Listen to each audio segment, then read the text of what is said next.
Hello,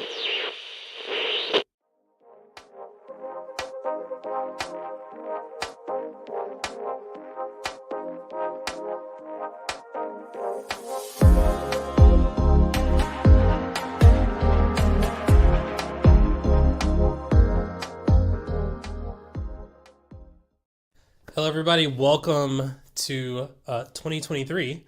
First and foremost, Happy New Year to everyone. But welcome back to Python Community News, the show that is all about the community side of Python. I am one of your hosts, Jay Miller, and with me as always, I'm John Bonifato. John. How's your New Year been so far? It's been good. It's been things are getting off to a quick start, and I am very excited for everything to come this year. How about yours? It's been a good start to the year. We've been talking about a bunch of stuff, including kind of like what we're going to be talking about later today, which is kind of a recap and a what we're excited about. But honestly, like the beginning of the year has been really, really encouraging in the Python space, and I'm ready to jump into it. But I wanted to remind everybody that we do this show on behalf of the Python community. We actually had someone ask us earlier, like, "Hey, is this like a official PSF thing?" And we're like, "No, it's not. This isn't. This is two people who love the community." As Brett Cannon once said, I came for the code, the language, and I stayed for the community. I think we are two individuals that are very much in that realm. But if you want to catch all of the things that we're doing, including some of the updates that are going to be coming out, go to pythoncommunitynews.com for that. And if you have a news topic that you think we should definitely talk about in one of our live streams or that we should just do a video on, we also have a GitHub repo that allows you to submit a topic for, we'll review it. And if it makes sense for the community or if it's an event that's coming up, we'll talk about it.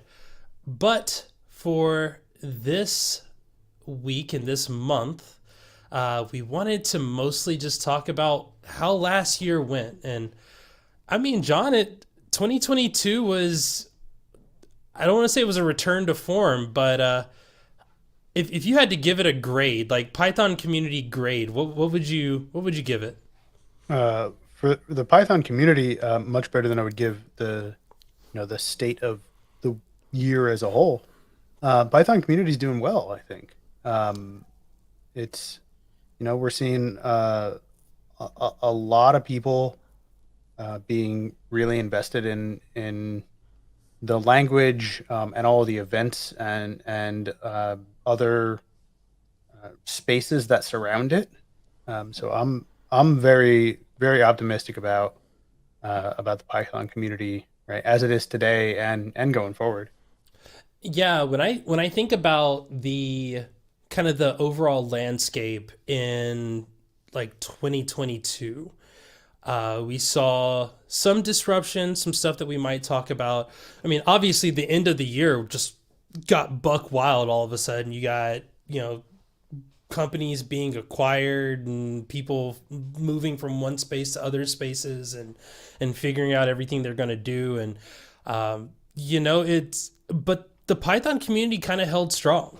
And I think it's interesting in that as Python continues to become a bigger and bigger share of the development ecosystem, it seems to still have some level of stability. And I know that's a challenge. In fact, when we talk, that's often one of the things that comes up is like, well, as Python continues to grow, I don't see how they're going to be able to, whatever. And then from there, you're very reassuring of like, we've seemed to have been doing it for almost, for 20 plus years now. I'm sure it'll be fine.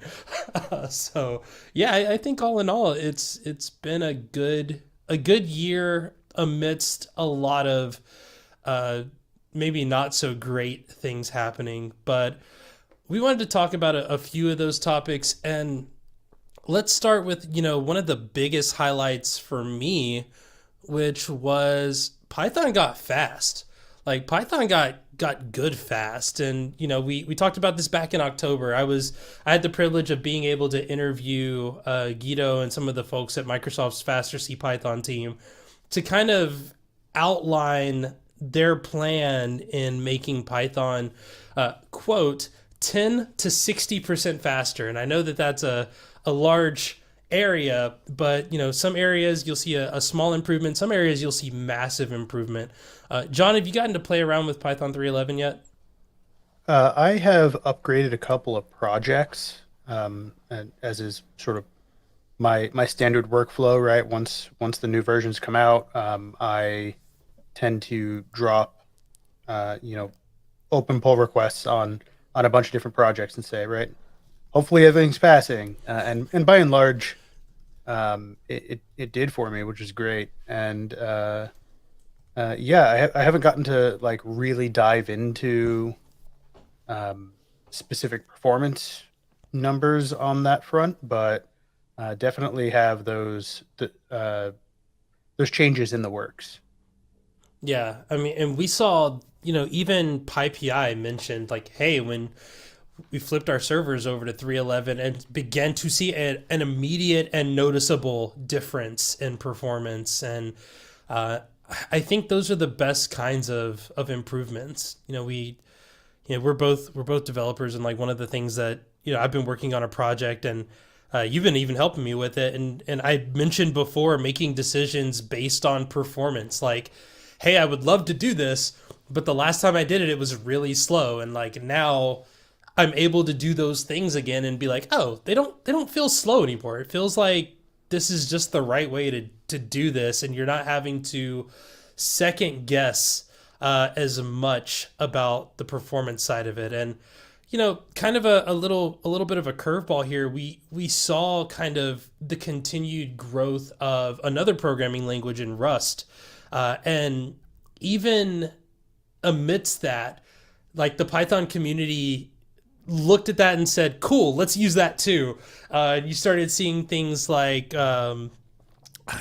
was it Rough, the Rust built Python linter, Polars, which is kind of a Pandas variant that's built completely in Rust, a Rust built data framing tool. I think, Cryptography library has yeah, largely Rust at this point. yeah. So it's interesting that the community has kind of seen what's going on around it and kind of said, "Oh, that's nice. Let's integrate that." Yeah, and this is the thing that comes up, right? We talk a lot about this, where people talk about, right, oh, we're going to move everything to this other language, and that doesn't tend to be what I see actually happen in the Python world, right? It's more about let's use these technologies where they make sense, right? Hmm. You implement things in Rust where appropriate, and then you build on top of that with Python. Yeah. And we've seen that historically. I mean, with Python having kind of an interpreter that runs underneath it, and the most popular of those being C, and a lot of modules. When we talk about that time to transition and that time to be supported in newer versions, often it is those that have underpinnings in other languages that require the most amount of work. But I think that it's interesting to see that everybody noticed some very nice growth because of some of the decisions that the core development team has been working on to just make Python as fast as possible. Interesting. We have a comment in the chat from David. Hi, David. Cryptography's choice caused a bit of an uproar since it broke a bunch of people's containerized apps. But in the long term, it looks like a good choice. That's so. That was kind of the interesting conversation. I know that a lot of people saw the interview between Guido and Lex Fried, and from there, one of the questions that was asked was like, how fast does it need to be to stave off Python 4? And his answer was basically, it doesn't matter how fast or slow it is. We're doing everything in our power to prevent another transitional moment like that. And I think that it's interesting that people will say like, let's bring Rust in, let's bring C in, like let's do everything that we can, except another major version, which is fine. 3.4, 3.14 can't come soon enough. But before we get to that, we do have 3.12 to talk about as kind of the up and coming this year. More of the same, John? Is that what we're expecting? Uh, I don't know if it's more of the same, but definitely in the same end result and direction. There was uh, I don't know if published is the right word, but a a roadmap that happened to exist on GitHub about the future of 3.12 and speed improvements in that release. And so there's a bunch of exciting stuff there. I think for end users, the big thing is right. There are people and companies investing in performance, Mm-hmm. computational right performance on the Python front to a higher level than in some previous years. And right for a lot of end users, I think that that means there's less of that discussion of um, right or at least less of the straw man argument of like Python slow, Yeah. right? Because Python has optimized for different things over the years, right? Yeah. And one of the biggest things for me is like it's always been Python uh, is optimizes more for developer time than it does for CPU time. Yeah. And right, if it keeps those ergonomics while still gaining those performance increases, I'm all for that. Yeah, my analogy is always I look at languages that claim speed for speed's sake as a Bugatti or a Lamborghini, and sure it's fast, but in most cases you don't need that much speed and it's not noticeable. For most people a Honda Civic will do, and Python is in many cases that Honda Civic. It's much more approachable, it's easier to find the parts and pieces that you need, and at the end of the day it's going to put you in the right direction. Speaking of right direction, let's talk about the second one that we had, the second topic that was kind of a highlight. And John, I'll let you kick it off. And that was the return to events. And while we're doing this, folks in the chat, if you had a highlight for you for Python in 2022 or something that you're looking forward to in 2023, let us know in the comments. But yeah, John, the return to events, both in person, hybrid, virtual, and everything in between.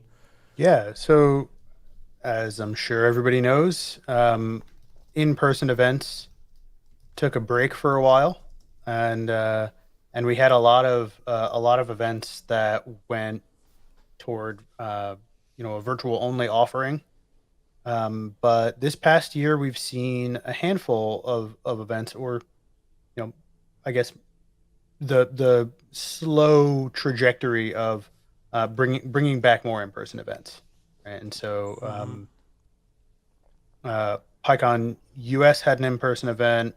DjangoCon US had an in-person event. There were a handful of regional conferences that also had in-person offerings. Both PyCon US and DjangoCon US were hybrid models, Yeah, and I think that's a really interesting thing to note here is the pattern I'm seeing so far isn't uh, just going straight back to the in-person events we used to do.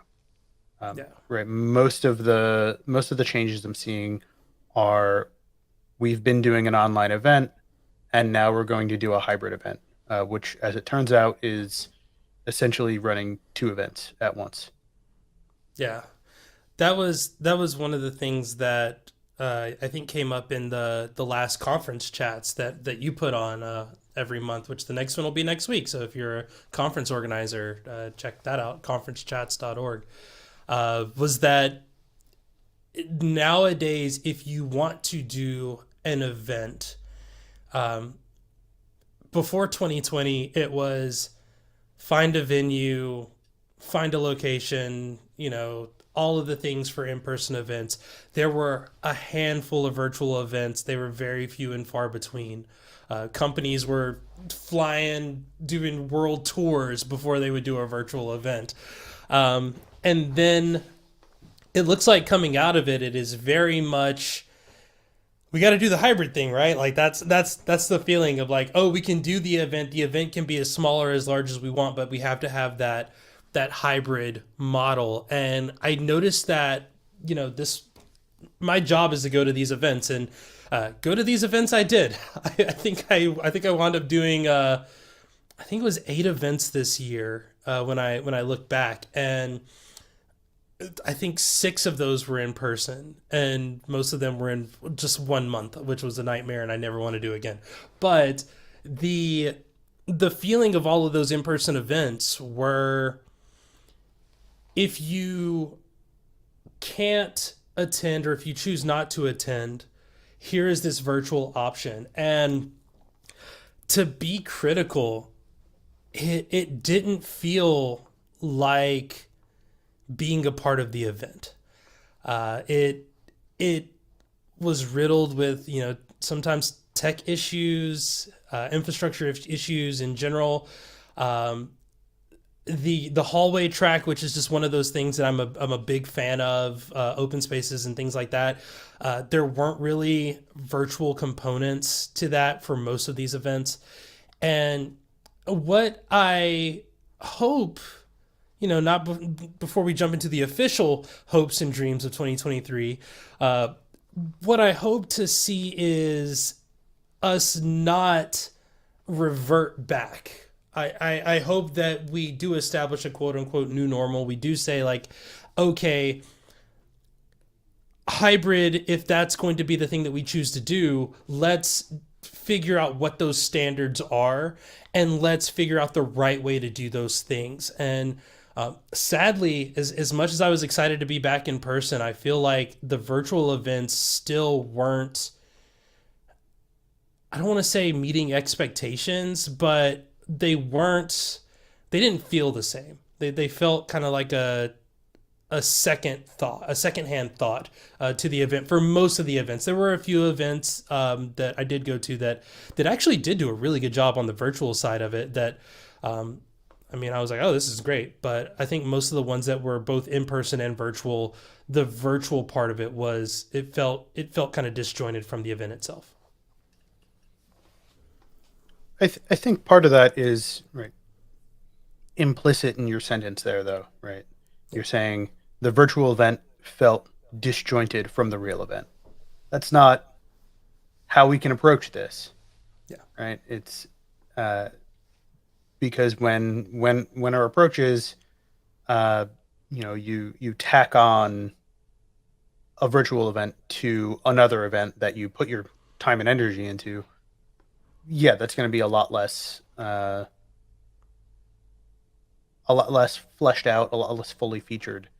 Um, but I do think there were several events that had pretty vibrant online communities. Um, you spoke in person at DjangoCon US. The the online chat and interaction there was pretty great. And uh, in terms of bridging that gap, I think that's one area where nobody has a great answer yet. yeah. But I felt less disconnected as an online attendee from the in person attendees, um, in like during participating in that event than I have in others. And so I think this is a thing that's gonna, um, you know, different events will try new approaches and we'll figure out how to, what works and what doesn't, and cherry pick the good things over time. right? It's a when your planning cycle for a lot of these things is right a full year.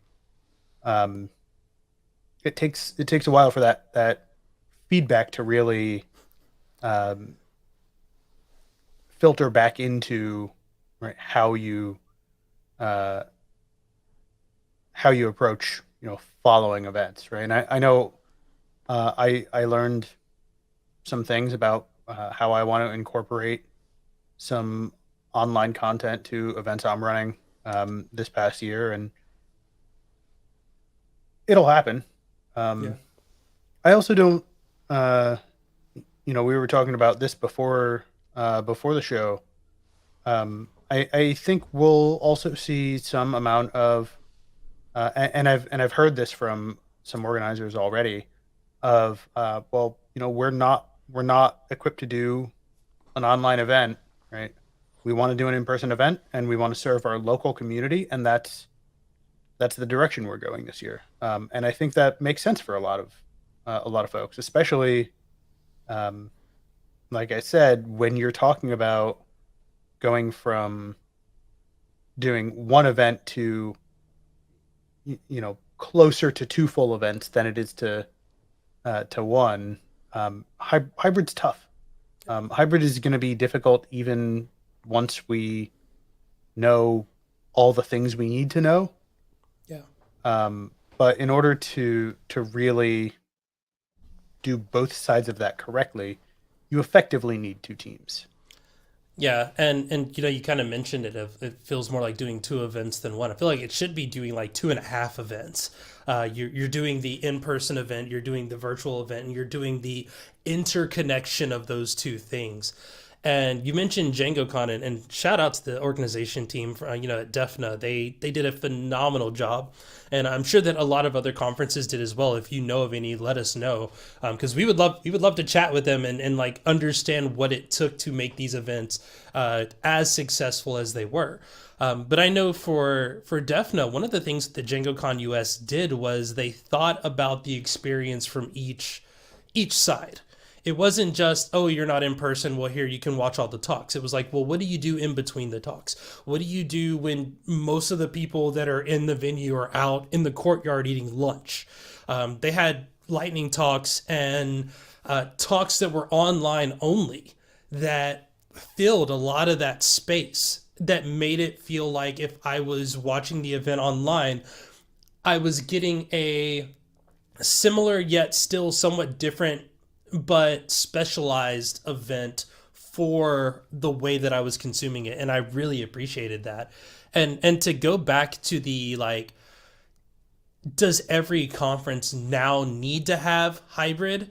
Um, that's actually one of the things that I'm looking forward to this year is seeing the return of online only events. One of those being Python Web Conference that's happening soon. Some of those that are in person only events. Looking at PyTexas, which is happening I think in March, and maybe even the return of some conferences that just didn't have the logistics to do an online event, because I think some conferences are harder online, especially some of the very small regional conferences. We look at Pi Tennessee, who couldn't do anything. Pi Carolinas, who actually was having some issues even before the pandemic on getting an event organized. And this year we're hearing about the return of like PyCon South or PyCon Africa. Some think that even I think there's going to be a DjangoCon Africa. Don't quote me on that, but having presented virtually for events in like Nigeria, it's hard. Like you're trying to present and then like all of a sudden the Zoom call cuts out and you got to like figure everything out, and it's just easier when infrastructure is in question. Sometimes just getting everybody in person and doing these hyper local regional events is just the right way to go. And sometimes it's even cheaper to do. So I think that the ability to do this and to do this with some level of safety, which is the kind of the next question that I wanted to ask you was how do you think we addressed the safety aspect of conferences in 2022 versus what to expect in 2023? Uh, I mean, I think that some events being in person is just going and only in person versus some events being virtual and only virtual is going to be the right decision. And hybrid, I think while it should be something you put into consideration, I don't think it's always the right answer. Yeah, I think it depends on the event, and it will really come down to what audiences a given event is trying to serve best. Uh-huh. And like you said, when it's a local regional event, uh, sure, doing an online version allows people to attend from all over, but that doesn't necessarily mean it's serving the local community in the same way as it did before. So there's a lot that will be um, there. There's a lot that'll be worth considering as an event organizer, right? And uh, when it comes to right gathering safely, I think there are a bunch of events that just decided they weren't going to take uh, any precautions. There are some that that uh, were a lot closer to something that would make me feel comfortable attending an in-person event. But this isn't a thing that I think is just going to go away overnight. As right, 3 years on, it hasn't. So, uh, that's again that'll continue evolving over time, and yeah, there's I don't think there's much in the way of predicting that on my end anyway. Yeah, we did see some level of like outreach and support desired. We saw the PH pledge, come out, which was, a group of developers that said, before we want to commit to attending an event, we want to make sure that certain safety guidelines are in place. Which I'd love to see, some more work done in that area. Uh, as someone who went to a lot of events as a part of my occupation this past year, I will say the in person aspect was extremely mixed. I think that a lot of that had to deal with local laws and what you could and couldn't do. I mean, if you're in a venue that can't enforce certain policies, it's questionable what your terms of enforcement even are. I remember PyCon US, like an email had to go out like a few days before that just said, "Hey, there's a gymnastics competition happening in like the second half of the convention center, and they're not wearing masks, and there's nothing we can do about it. And if you want a refund, we can give you a refund." So I think that now I do hope to see that not necessarily just safety precautions, but kind of safe congregation, I guess, is thought about. Like, how can we do things in the safest way possible? No mosh pits. I remember there was like a conference, maybe it was in 2019, where like there was like a swag surfing session, like this it's like hip hop thing where you have a bunch of people crammed really close together and they're like maybe we don't do that anymore. Maybe we space the chairs out a little bit more, and if we can get away with asking people to have proof of vaccination and masks, then maybe we do that as well. And again, I think having those other opportunities, having more events, maybe you're not comfortable going to a 3,000 attendee event, but a couple hundred people, where most of the event like connection is done in a outside, well well, I guess ventilated space or whatever is maybe going to be more of an idea this year. So John, we've kind of talked about two of the big things that I think were overall positive, and now it's time for the it depends on how you look at it. And that was the rise of alternate communities, social medias, and ultimately this boom of content creation. Python, fastest growing language on the planet. It is massive. Its reach is massive, and the number of people wanting to use it in their day to day is larger than ever before.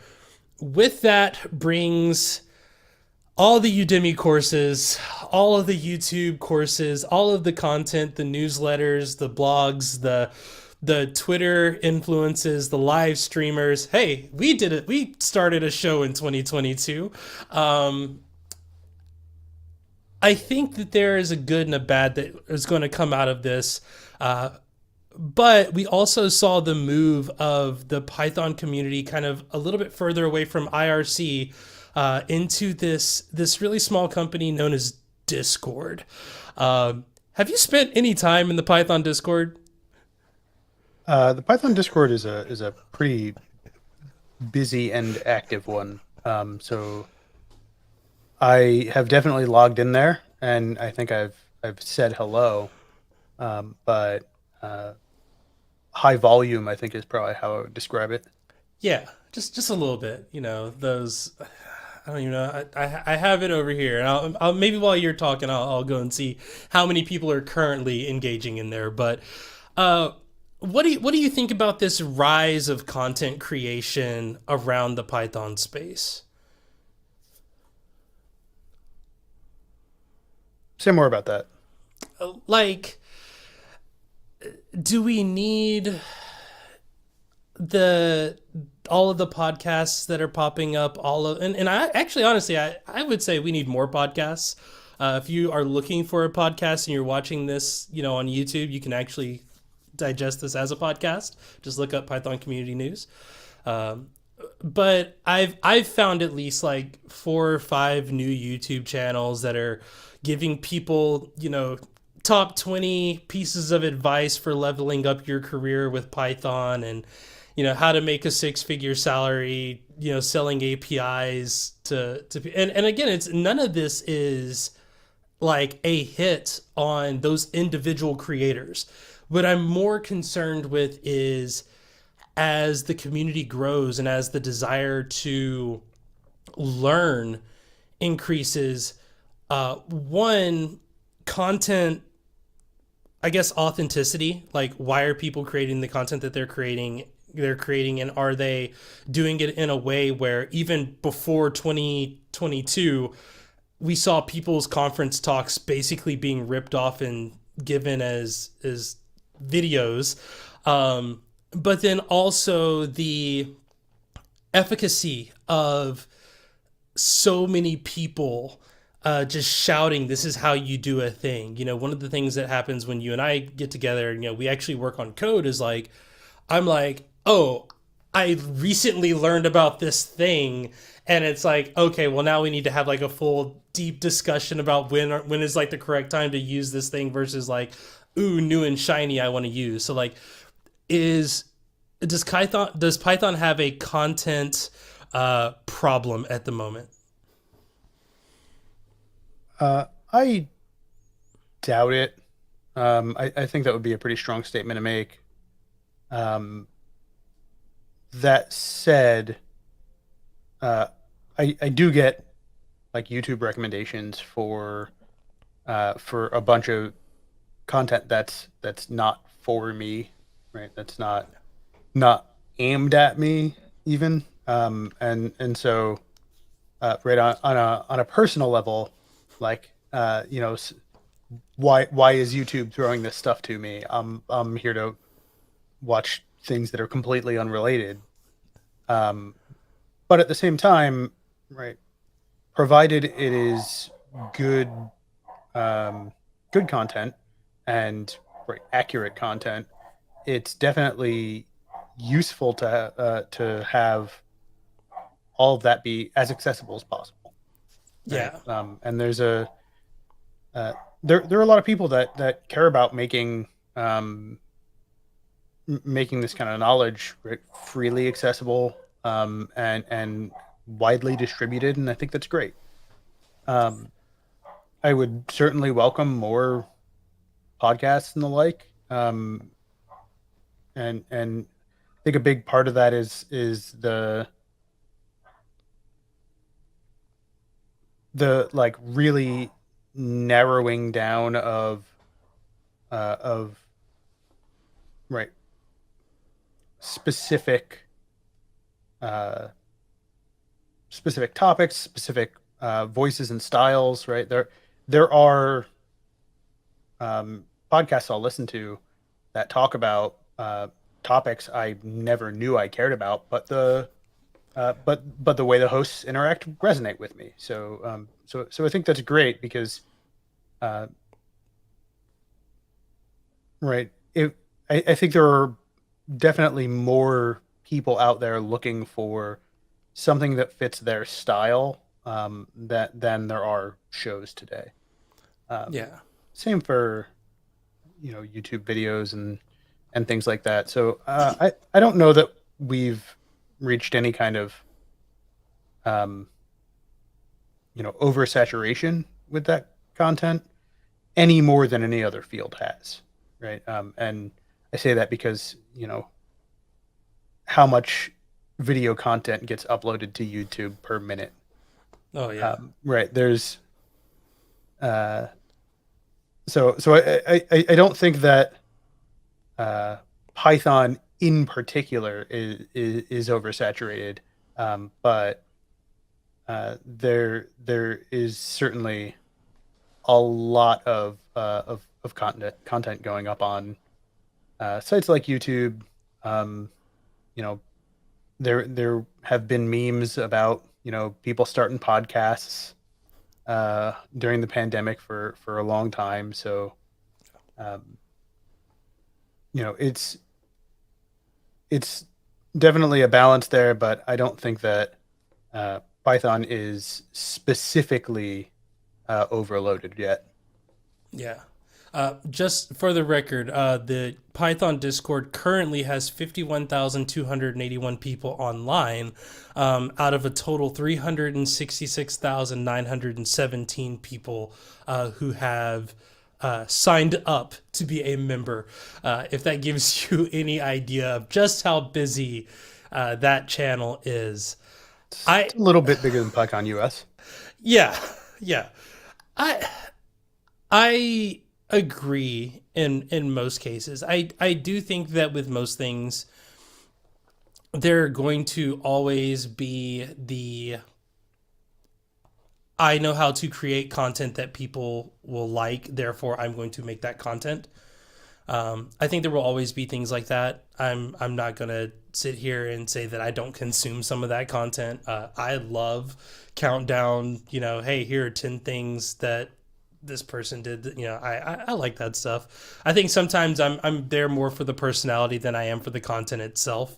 But I do think that there is something to be said about a new wave of content creators and where they are moving to.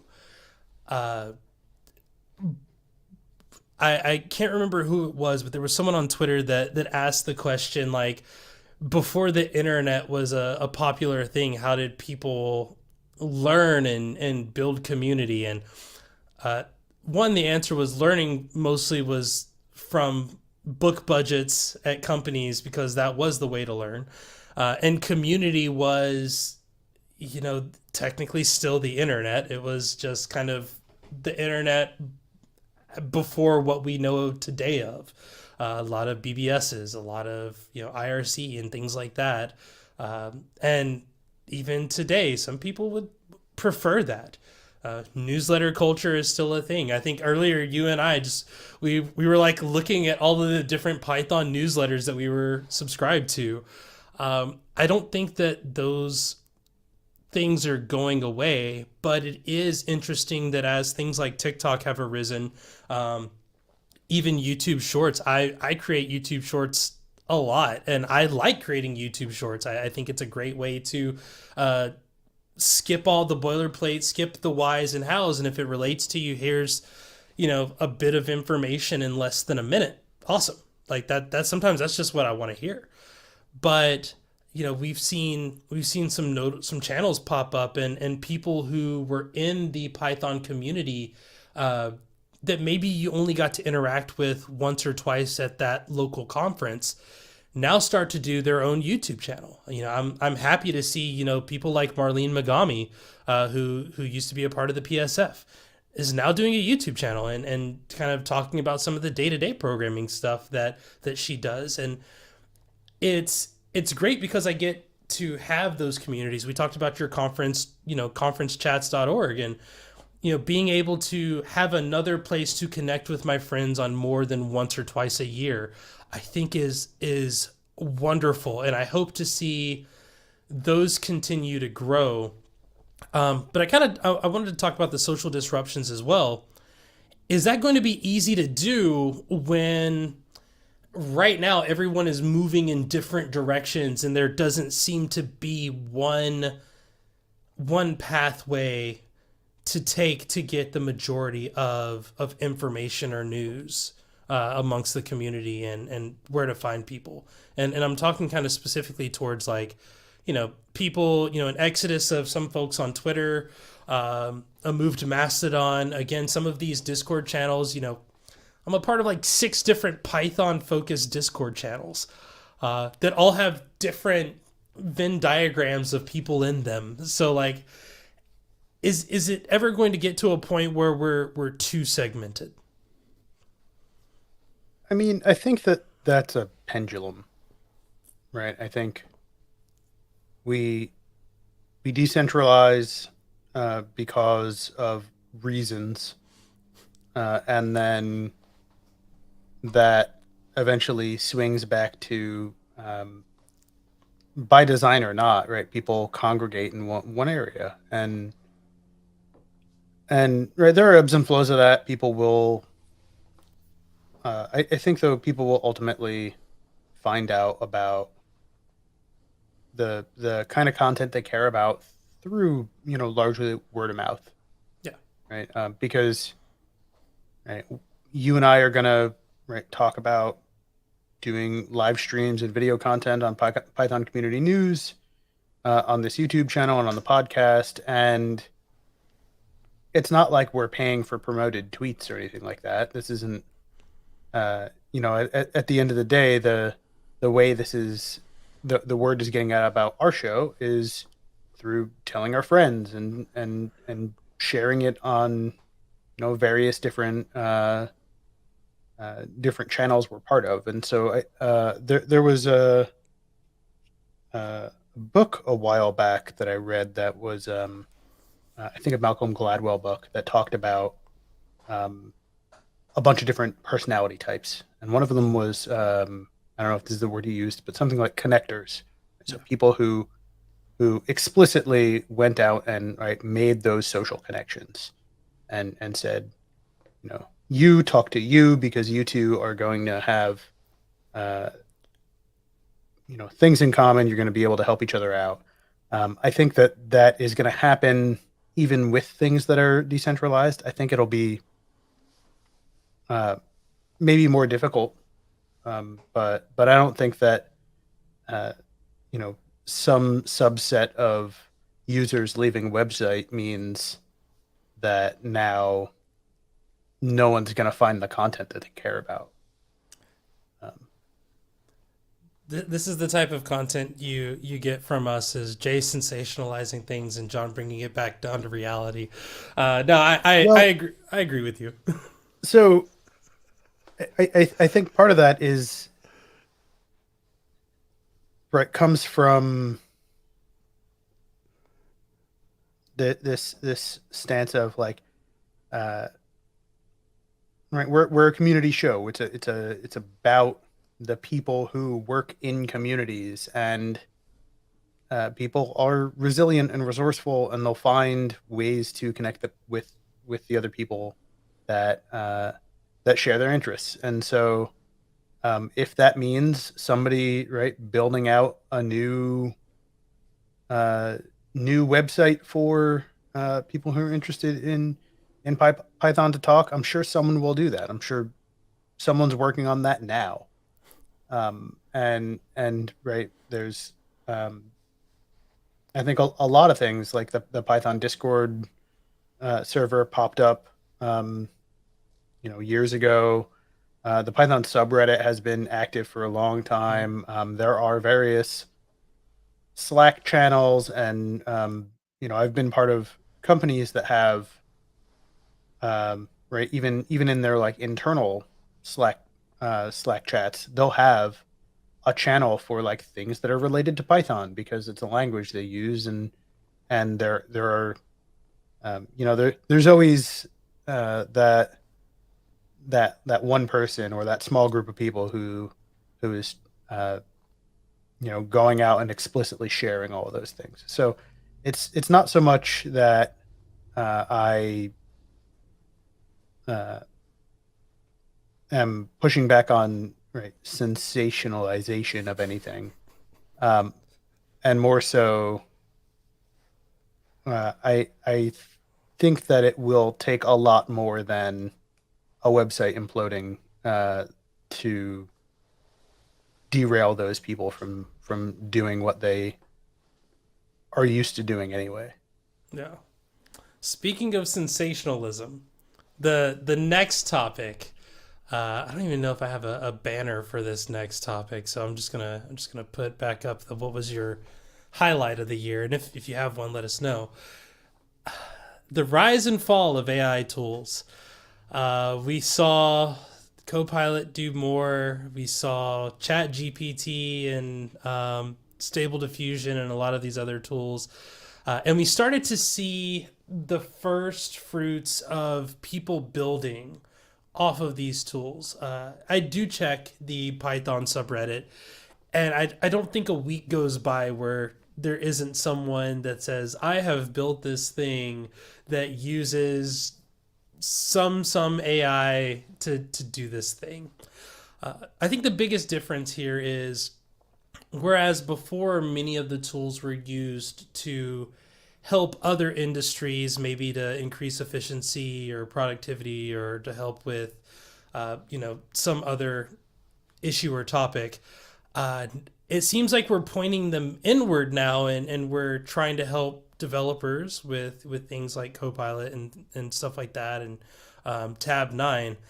But we're also starting to see some of the first falls of a lot of these AI tools. We saw that ChatGPT was uh, quickly said, "Hey, no, thank you," from Stack Overflow, until we could figure out better ways to use it.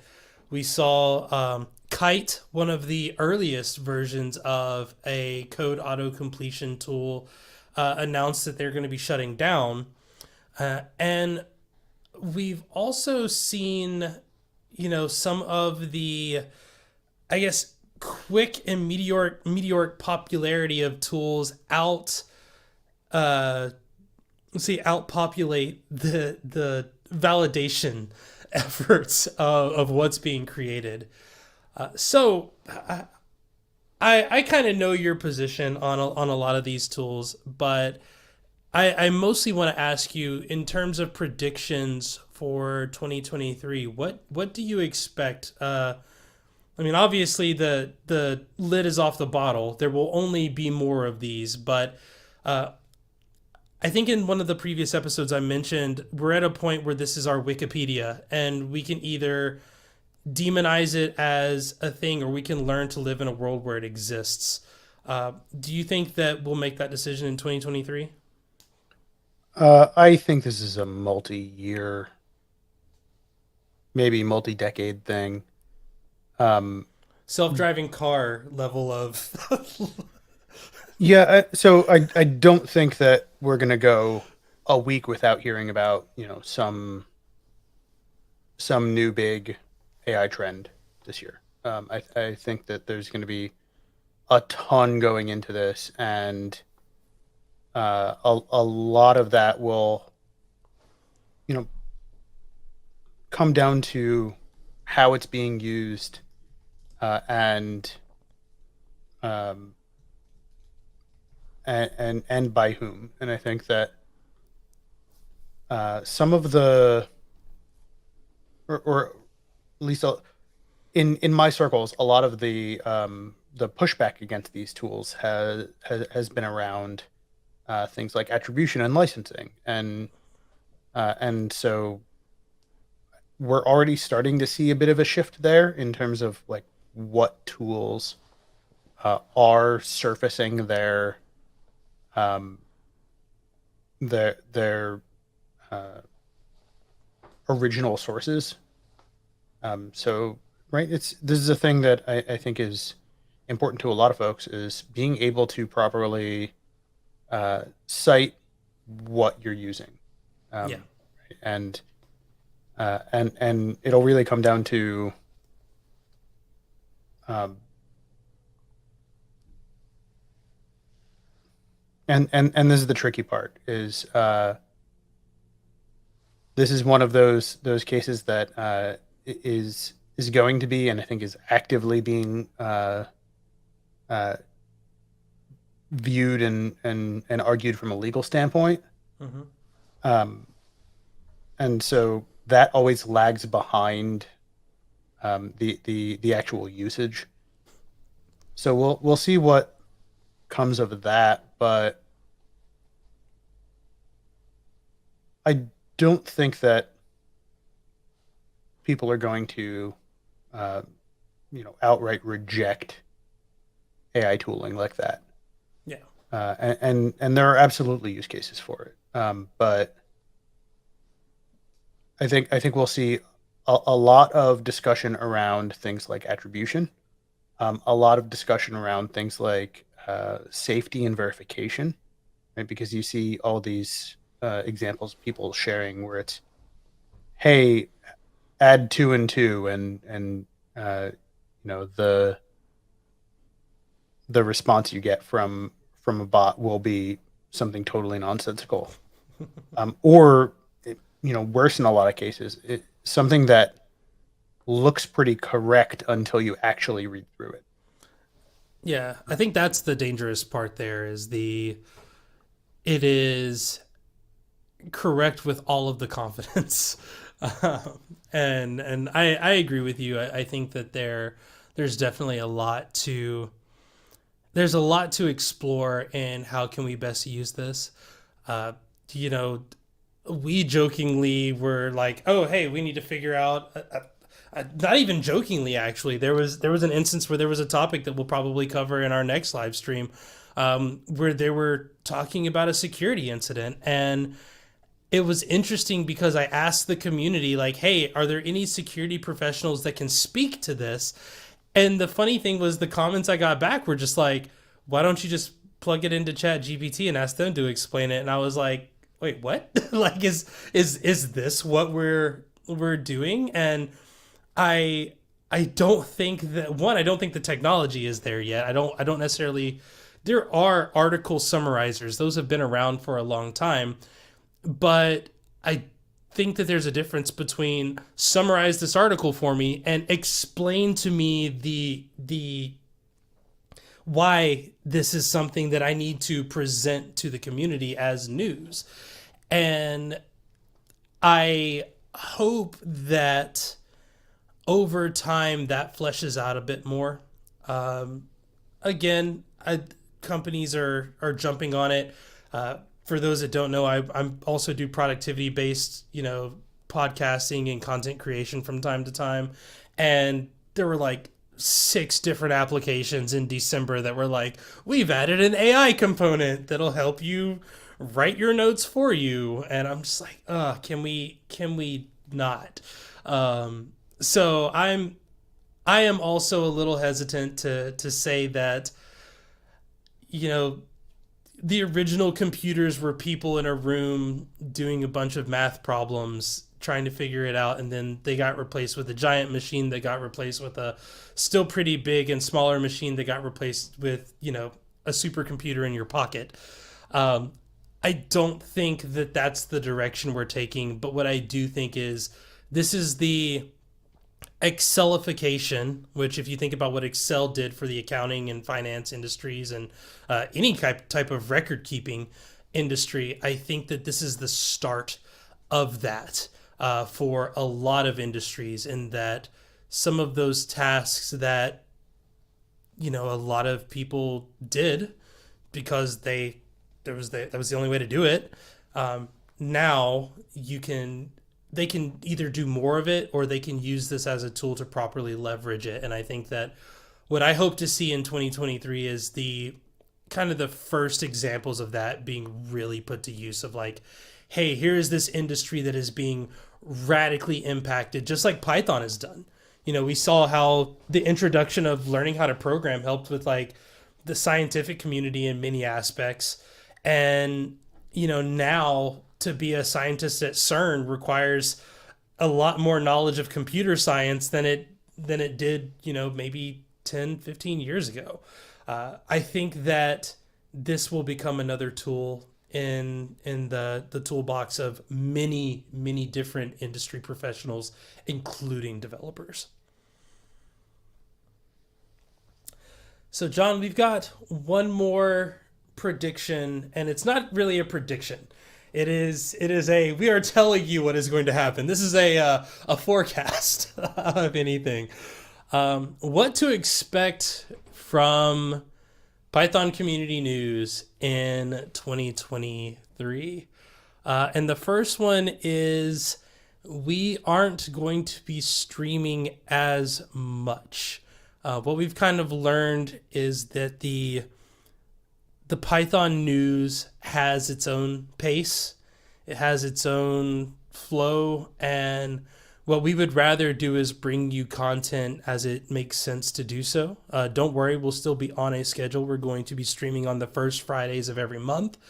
But also, we're going to be working in that time, not on camera, to still be on camera, but to kind of make more videos in short form. John, you got any kind of thoughts in that kind of helped in making that decision? Yeah, so I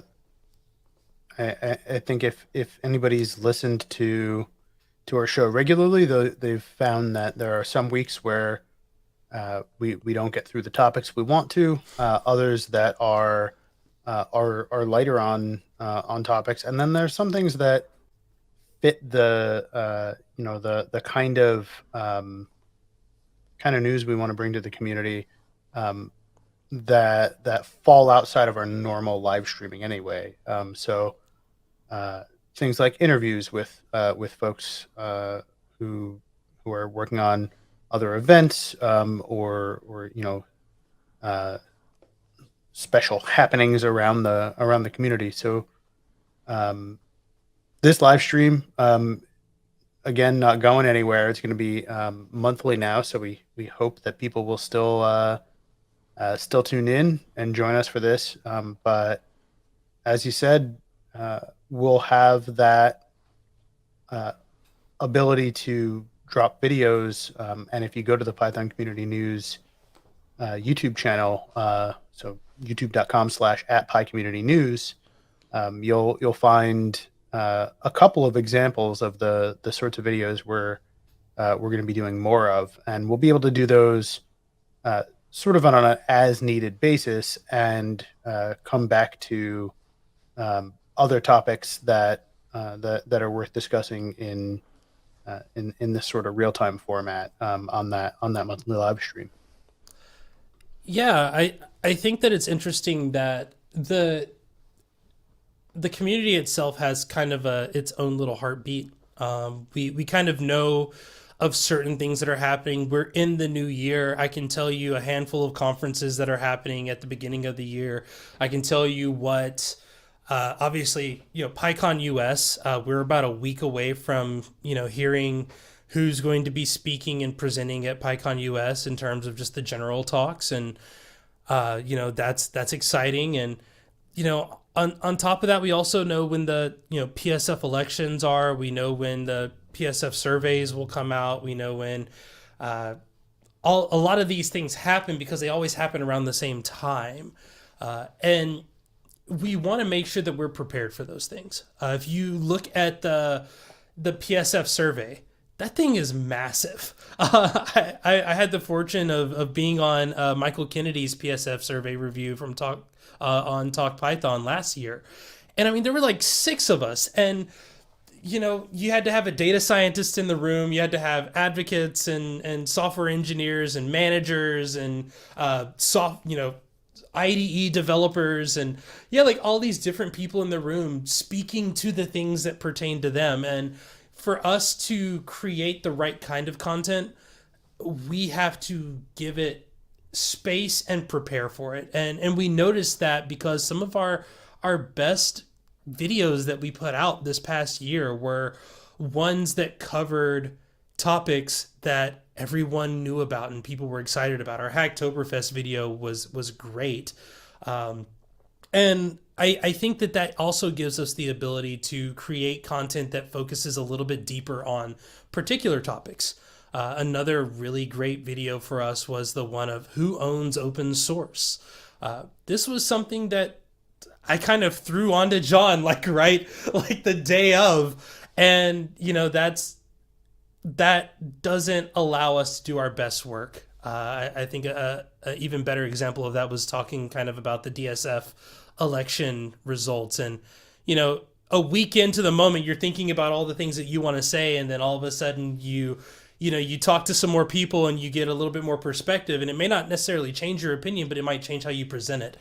So what we've kind of determined is that in order to really be able to talk about some of these topics with the, as I mentioned before, authenticity, the accuracy that we would expect that you would hold us to, we just need more time. And I think moving the stream to monthly allows us to separate the bigger topics from some of the smaller ones. We'll cover the smaller ones as YouTube shorts and smaller videos, and the ones that we really want to digest and flesh out and maybe even ask for help from professionals that have the know-how. This gives us more time to coordinate those things. That being said, I also want to, for me personally, I'm going to be at a few more events. Again, that kind of comes with the job. So if you see me at an event, don't worry. I'll have some Python community news stickers, and you can slap one on your laptop and use that to share the news of PCN. And also, if you want to talk to me about things happening in the community, I would hope that this gives us the ability to do more of those things and engage with people in the community at a longer pace, so that we're not constantly rushing at the sign of the next piece of news that comes out. So yeah, as I mentioned before, it's going to be moving to once a month, the first Friday of the month. So the next one will be, of course, in February. And that being said, be sure to check out the YouTube channel, where we're going to have plenty of videos. Some of them will be excerpts from these longer streams. Other ones will be news as fast as we can get it out, and do it with the level of accuracy and efficiency that we would, hold any news team or agency or company or whatever to. Yeah. So the sort of short version of that is we're not going anywhere, but the schedule's changing. Yep. And you'll be able to find it all on pythoncommunitynews.com. Has links to everything, all the places we are, but most of that content's going to end up on youtube.com/@pycommunitynews. Yep. And the next time we meet will actually be February the 3rd.